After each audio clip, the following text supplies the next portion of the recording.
Samira Ahmed brought the complaints to light as part of Newswatch on Saturday's BBC Breakfast.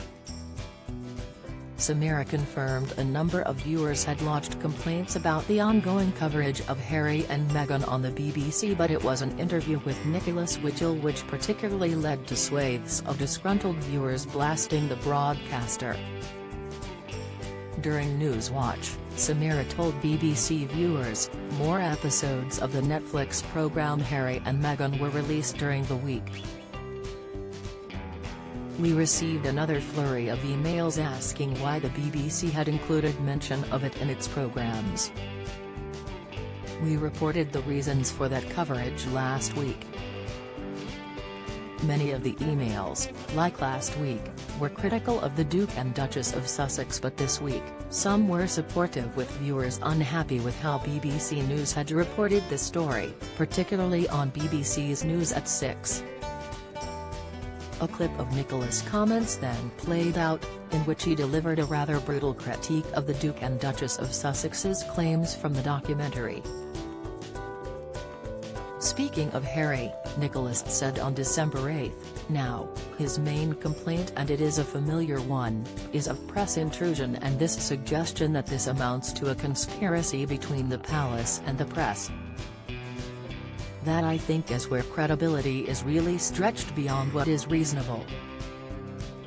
Consider one of the things that Meghan said: no matter what I did, they were still going to find a way to destroy me." Well, the first point, who is the they she's referring to? I think it's the palace, but most particularly it is to the press. But the idea that anyone was out to destroy her, frankly, I think is absurd and does not stand up to proper and reasonable scrutiny. But they quite obviously are convinced that they were victims, Nicholas concluded without challenge. Samira then shared viewers' complaints, including a video message from Adrian David who said, "Where was the balance?" Along with Nicholas Whittle's snide remarks about the Duke and Duchess. It seems to be like a concerted bullying and smear campaign against the pair. Impartiality was non-existent. Samira then read aloud other viewers' points of view, commenting, "Other viewers sent us emails expressing similar concerns." Paul Davis said, "It seems clear to me that Mr. Whittle is unfairly defending the royal family. May I suggest that the BBC ensure more balanced and sensitive reporting of these delicate issues?" She continued. Helen Parks wrote, "Mr. Whittle needs to remember the importance of impartial reporting, and the key to any news report is objectivity."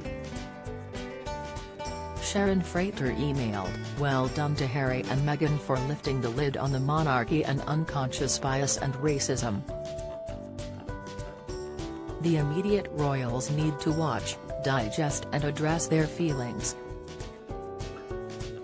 The Newswatch host did reveal the BBC had responded to the complaints from those at home regarding Meghan Markle and Prince Harry. She revealed, "Well, we asked BBC News to provide someone to answer your concerns, but they sent us this statement instead. We know that our audience is interested in the royal family and there are many strong and differing views on the claims made by Harry and Meghan in their documentary series. Across the BBC, our coverage and analysis aims to explore many viewpoints and provide facts with context and informer insight." The BBC stopped short of addressing Nicholas' remarks directly when asked by Newswatch. BBC Breakfast airs daily on BBC One at 6 a.m.